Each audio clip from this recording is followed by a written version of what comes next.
नमस्कार दोस्तों। आज हम कुछ सेमीकंडक्टर स्टॉक्स का फंडामेंटल एनालिसिस करेंगे, स्टॉक रिव्यूज करेंगे।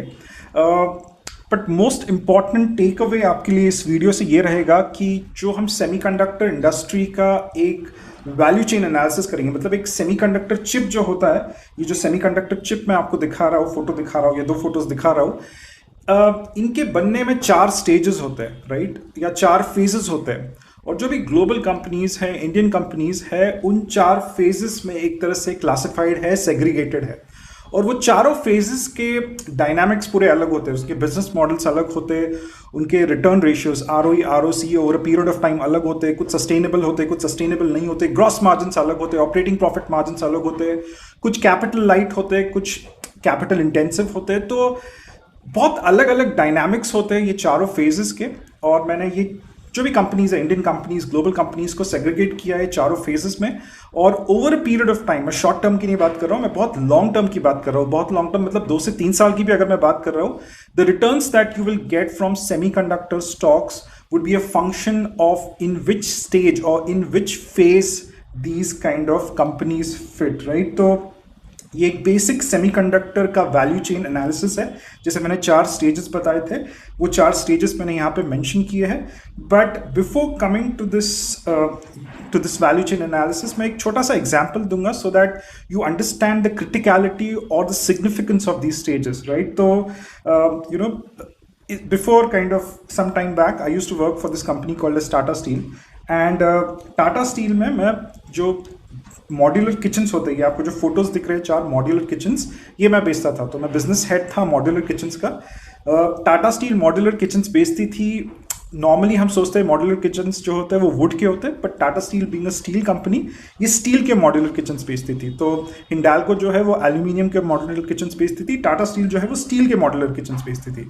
तो जब हमने कंज्यूमर इंसाइटिंग किया था तो हमको रियलाइज हुआ था कि जो वुड होता है उसका जो ड्यूरेबिलिटी बहुत कम होता है, वेयर एंड टेयर बहुत ज़्यादा होता है, वो दीमक लग के भूसा बन जाते हैं, एंड वो एक्सपैंड होता है बारिशों के वक्त, मतलब मॉइस्चर जब आता है फिर कॉन्ट्रैक्ट होता है। तो वुड में हमको बहुत प्रॉब्लम्स दिखे थे, कंज्यूमर्स ने बहुत सारे प्रॉब्लम्स बताए थे।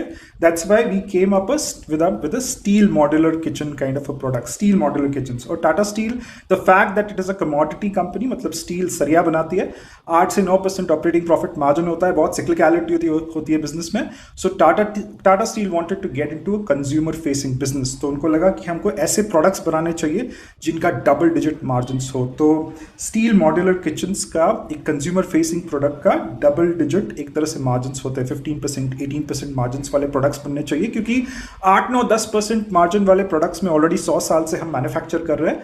तो सरिया वगैरह जो है वो 8-9% ऑपरेटिंग प्रॉफिट मार्जिन होता है, सिक्लिकलिटी बहुत होती है, इंटरनेशनल चीज़ें काइंड ऑफ डिसाइड करती है कि स्टील के प्राइसेस क्या है, उसके वजह से प्रॉफिटेबिलिटी डिसाइड होती है। तो मैनेजमेंट चाहता था कि हम कंज्यूमर फेसिंग प्रोडक्ट्स बनाएं।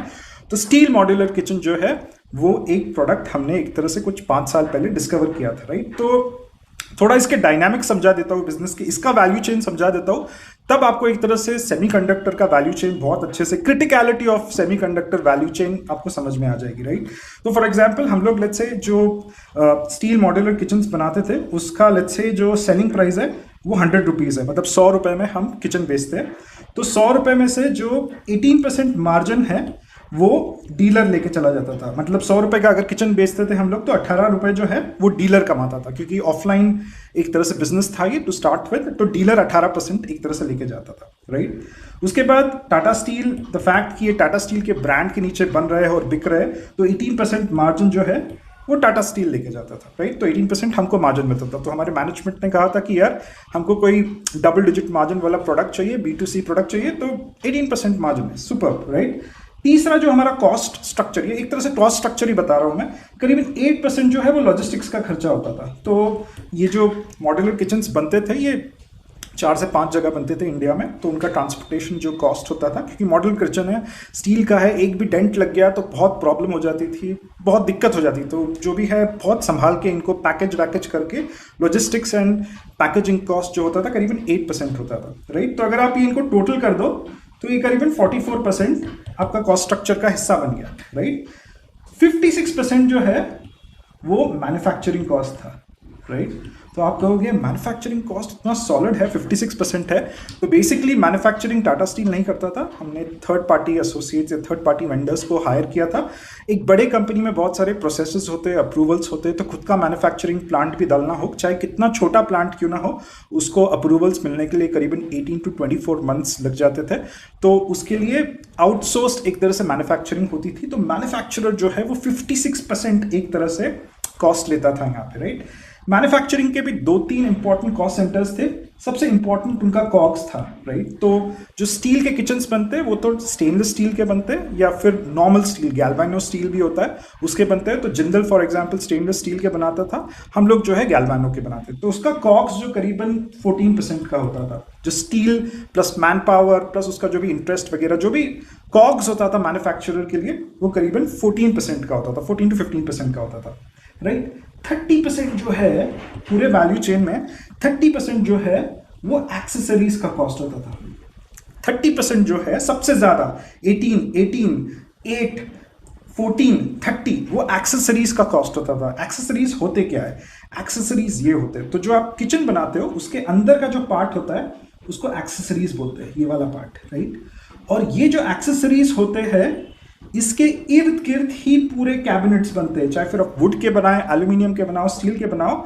जो कैबिनेट्स होते, कबर्ड्स होते थे, वो इसके इर्द गिर्द ही बनते थे। तो ये जो सबसे इंपॉर्टेंट पार्ट जो वैल्यू चेन में है, या सबसे इंपॉर्टेंट कंपोनेंट जो है इस वैल्यू चेन का, वो है accessories, which used to form 30% of the cost structure, and these accessories were manufactured by Hafele and Hettich। तो Hettich का जो, और ये एक्सेसरीज जो होते थे एंकर्स होते थे, think of it as anchors. मतलब अगर ये हर कोई नहीं मैन्युफैक्चर कर सकता है, राइट। ये बस हेफेल और हेटिच ही मैन्युफैक्चर करते। तो अगर टाटा स्टील को इस 100 करोड़ के बिजनेस को 1000, 5000 या 10,000 करोड़ का बिजनेस बनाना है, तो एक तो उसको फ्रंट एंड इंटीग्रेट करना पड़ेगा कि ऑफलाइन जो चल रहा है 18% मार्जिन जो दे रहे हैं भाई, ऑफलाइन नहीं देके हम एक तरह से हमारा वेबसाइट बनाते हैं और उसको ऑनलाइन करते हैं, ताकि जो डीलर का मार्जिन हम खा सकते हैं, राइट। एक चीज फ्रंट एंड होता है, फ्रंट एंड एक तरह से इंटीग्रेशन होता है।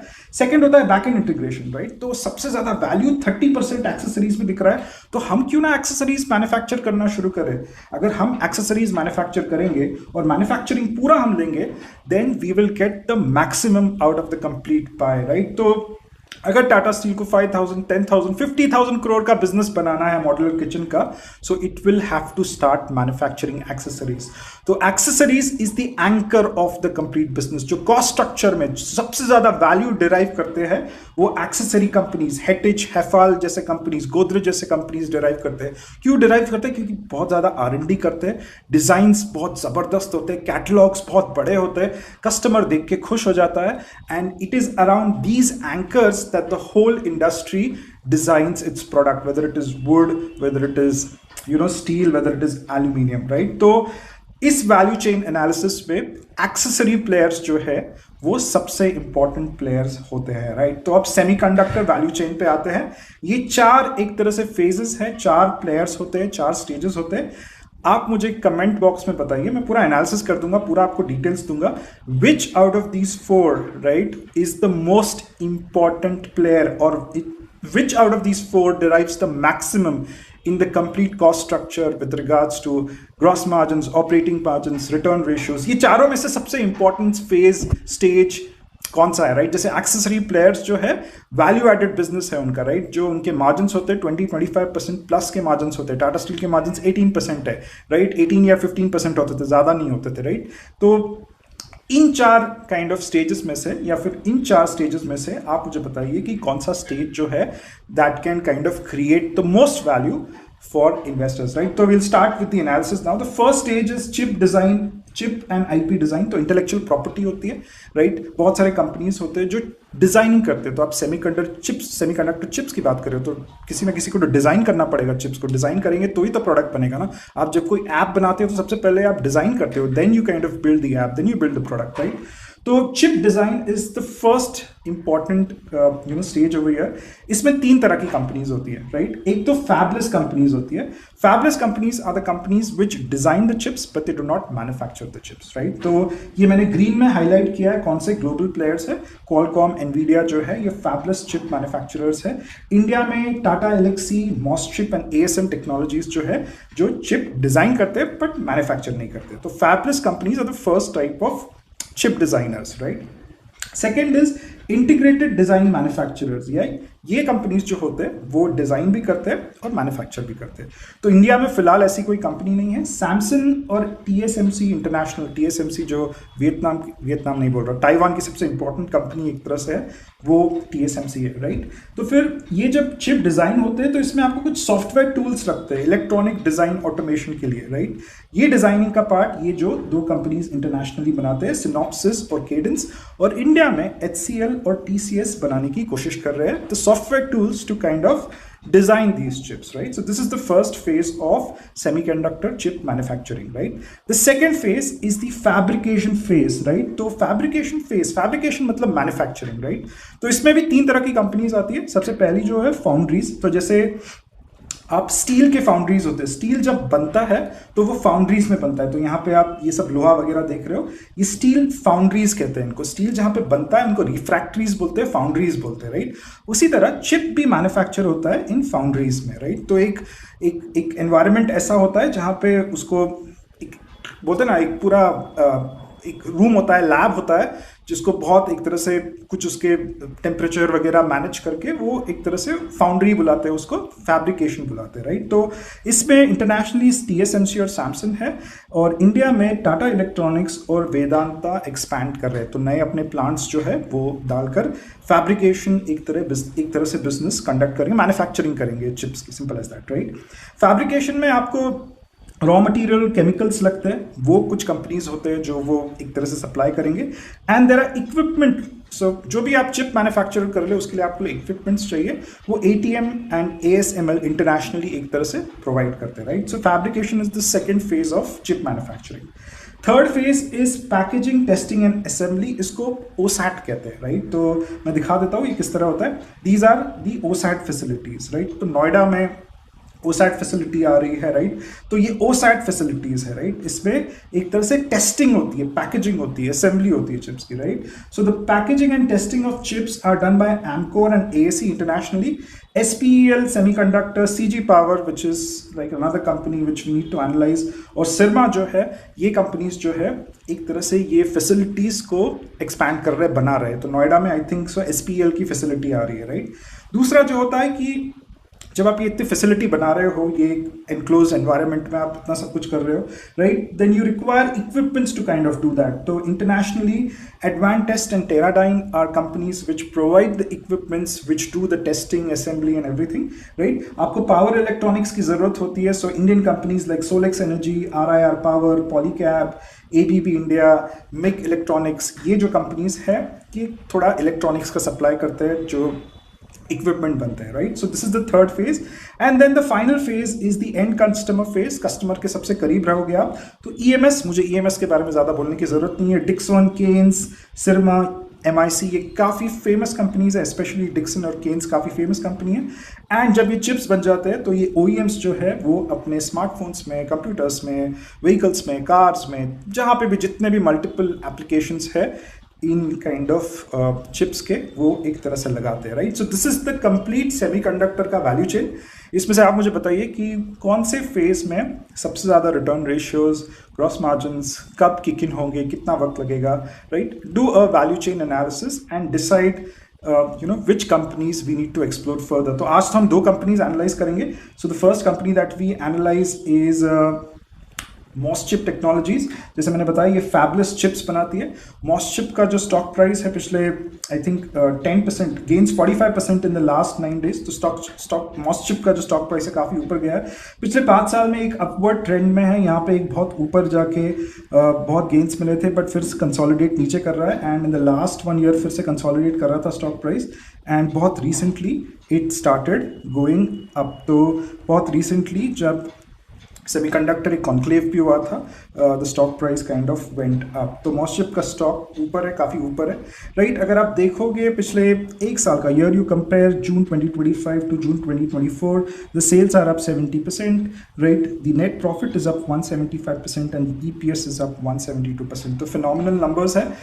एक एसेट लाइट मॉडल पे काम करती है, फेबलेस डिज़ाइन है, मतलब एक तरह से ना स्ट्रेंथ इसका एक एसेट लाइन है, क्योंकि एसेट लाइट मॉडल है, डिज़ाइन करती है कंपनी, राइट। स्केलेबल है क्योंकि डिज़ाइन टीम है, आप कितना डिज़ाइन कर सकते हो, कैटलॉग्स बना सकते हो और बना सकते हो, IP वगैरह ले सकते हो। रिस्क डिस्ट्रीब्यूशन थोड़ा बेहतर है, एसेट हैवी बिजनेस में नहीं है, तो फाउंड्रीज वगैरह में इन्वेस्ट नहीं करती है, तो एक अच्छा रिस्क बना के चलती है company. And the speed to market for whatever designs that it has is very fast. तो काफ़ी एजाइल होते हैं डिज़ाइन कंपनीज, तो speed to market is very fast, right. Weaknesses की फाउंड्री के ऊपर डिपेंडेंट रहना पड़ता है, मैन्युफैक्चरिंग आप नहीं कर रहे हो तो फाउंड्री के ऊपर डिपेंड रहना पड़ता है, आपका कंट्रोल भी काफ़ी लिमिटेड होता है आपके एंड प्रोडक्ट पे, tech access is limited, right, and there is supply chain risk, right, there is a lot of supply chain risk because you are dependent on someone else, right. तो if you look at the fundamental analysis of this company, right, पिछले एक साल में EPS has gone up by 171%, except for the last couple of weeks जो stock price है वो zero पे रहा है, so the contribution of P is -171। तो पिछले एक साल में ज़्यादा मार्केट ने एक तरह से पैसा नहीं लगाया इस स्टॉक में, इस कंपनी में, राइट। उसके पहले की बात अलग है, but in the last 1 year market ने काफ़ी अवॉइड ही किया except for the last couple of weeks. But इसके बावजूद the P of this company is 112, काफ़ी ज़्यादा पी है इस कंपनी का। 5 साल का पी 183 है, तो पी एक तरह से कम ही हुआ है। Free cash flow positive company है, 83 करोड़ का फ्री कैश फ्लो है, मतलब मार्जिन ऑफ सेफ्टी काफ़ी अच्छी है। Without any doubt high growth company है, 65% sales growth, 174% profit growth, sales growth, profit growth for the last 5। High growth futuristic sector है, low base से एक तरह से कंपनी ग्रो कर रही है, राइट। ऑपरेटिंग प्रॉफिट मार्जिन थोड़े बुरे हैं, ठुके हुए, 7% का नेट प्रॉफिटेबिलिटी है, राइट। तो अगर डिज़ाइन कंपनी है तो फिर यार ऑपरेटिंग प्रॉफिट मार्जिन कम कैसे, नेट प्रॉफिटेबिलिटी मार्जिन कम कैसे, क्वेश्चन है ये, right.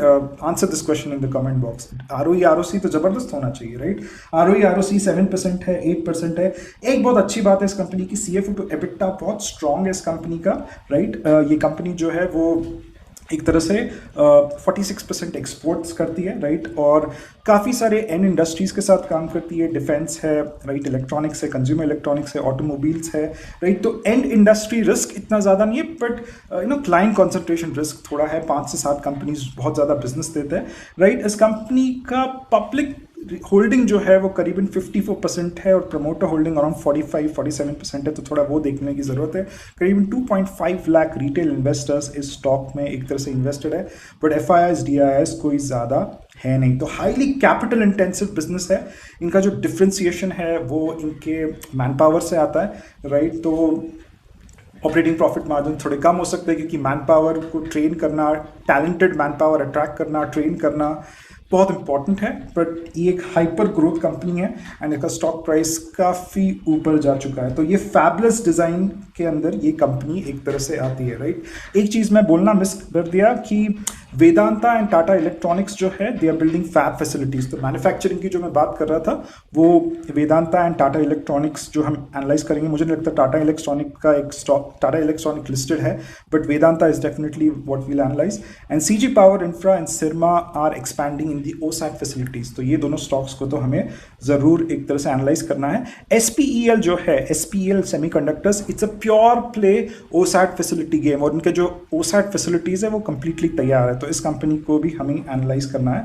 मॉसचिप is a pure play fabless design game जो हम एनालाइज कर रहे हैं। माइक इलेक्ट्रॉनिक्स जो है it's an EMS OEM integrator. तो जब से लास्ट फेज है वो एक तरह से माइक इलेक्ट्रॉनिक्स एक तरह से इस फेज में है। And you know it manufactures all these LED lights जो होते हैं ना, LED लाइट्स, जो भी design development and assembly of LED lights, LED displays जो आप रेलवेज पे देखते हैं, तो सबसे बड़ा जो बायर है इस कंपनी का, कस्टमर जो है वो रेलवेज है। बहुत ज़्यादा क्लाइंट कॉन्सेंट्रेशन और एंड प्रोडक्ट कॉन्सेंट्रेशन या एंड इंडस्ट्री कॉन्सेंट्रेशन ज़्यादा है। It's trying to diversify by getting into medical devices. तो ऑक्सीजन के जो कॉन्सेंट्रेटर्स होते हैं वो सब बनाने की कोशिश करिए, बट ये LED डिस्प्लेस जो होते हैं वीडियो के, आपको रेलवे स्टेशन पे जो मिलते हैं, IRCTC वगैरह इसके सबसे बड़े क्लाइंट्स हैं। पब्लिक क्लाइंट्स बहुत ज़्यादा है, इसलिए CFO टू EBITDA बहुत कमज़ोर है इस कंपनी का। डेट भी ज़्यादा है क्योंकि वर्किंग कैपिटल रिक्वायरमेंट बहुत ज़्यादा है, तो वो फंडामेंटल एनालिसिस करते हैं। But if you look at Mic Electronics, market capitalization 1820 का है। अगेन ये स्टॉक प्राइस भी करीबन 9% से जंप हुआ है। If you look at the last 5 years, same कहानी जो मॉसचिप की है वैसी इसकी भी है, राइट। एक साल से नीचे जा रहा था एंड सडनली पिछले 2-3 हफ्तों में एक तरह से ये स्टॉक प्राइस ऊपर जाना शुरू कर दिया, राइट। इस कंपनी का जो ग्रोथ है, ग्रोथ मैट्रिक्स पे कंपनी ठीक ठाक है। अगर आप सेल्स देखो 8% है, ठीक ठाक नहीं है, एवरेज है एक तरह से। बट ऑपरेटिंग प्रॉफिट जो है it's in minus as well as EPS is in minus because इनका इंटरेस्ट कॉस्ट बहुत ज़्यादा है। 163% से इंटरेस्ट कॉस्ट बढ़ा है, डेप्रिसिएशन कॉस्ट भी बढ़ा है, और इसका सबसे बड़ा कारण जो है इज़ द फैक्ट कि CFO टू EBITDA बहुत कमज़ोर है, राइट। तो अपने जो बड़े क्लाइंट्स है, गवर्नमेंट क्लाइंट्स है, उनसे एक तरह से अपने प्रॉफिट्स को कैश फ्लोज में कन्वर्ट नहीं कर पाती है। बार्गेनिंग पावर इतना स्ट्रांग नहीं है। ऑर्डर बुक की पूरी विजिबिलिटी नहीं मिली है मुझे, राइट। कुछ एक 2-3 करोड़ की ऑर्डर बुक की विजिबिलिटी मिली है, but proper visibility of the order book for the next 1 और 2 ईयर्स वो मुझे किसी डॉक्यूमेंट में नहीं मिली है। So that is one thing which we need to kind of look at, right. इस कंपनी के ऑपरेटिंग प्रॉफिट मार्जिन अगर आप देखो तो 20% है। ROE ROC इस कंपनी के भी कम है, राइट। तो ये company, the strength of this company की कंज्यूमर इंसाइटिंग मार्केट के बहुत नज़दीक है, कंज्यूमर्स के बहुत नज़दीक है, but it has a lot of component dependence क्योंकि बहुत लास्ट फेज में आ रही है, तो कुछ ज़्यादा कर नहीं रही, बस असेंबली कर रही है। वर्किंग कैपिटल हैवी बिजनेस है और एक काफ़ी फ्रैगमेंटेड और कॉम्पिटिटिव एनवायरनमेंट में ऑपरेट कर रही है, राइट। तो the EPS of this company did not go up, stock price भी कुछ ज़्यादा नहीं हुआ, so the contribution of PE become 69। So contribution of PE is nothing but EPS growth minus stock price growth. तो market में दो चीज़ें ही देखनी पड़ती है, एक तो प्रिडिक्टेबिलिटी ऑफ EPS ग्रोथ, इसलिए ऑर्डर बुक इंपॉर्टेंट होता है। Order book is the leading indicator of EPS growth. तो इस कंपनी का मुझे ऑर्डर बुक प्योर प्रॉपर पूरा ऑर्डर बुक अभी तक नहीं मिला है मुझे, बस 2-3 करोड़ का कुछ ऑर्डर्स मिले, वो समझ में आया है। तो order book is a leading indicator of sales growth, profit growth, तो वो ऑर्डर बुक की विजिबिलिटी नहीं है हमारे पास, राइट। तो predictability of EPS is one important thing.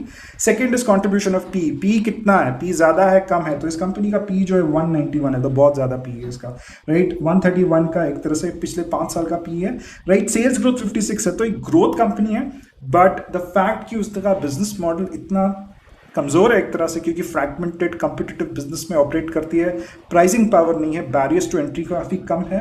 तो CFO टू EBITDA -15 है, राइट। डेट लेना पड़ता है काफ़ी, वर्किंग कैपिटल डेट बहुत है बैलेंस शीट पे in order to sustain itself, right. तो फ्री कैश फ्लो कंपनी नहीं है, -266 करोड़ का एक तरह से फ्री कैश फ्लो या कैश नेगेटिव कंपनी है, राइट। तो this was a brief about these two companies. You want me to analyse any other companies, please mention in the comment box. And thank you very much for your time. Take care. Bye bye.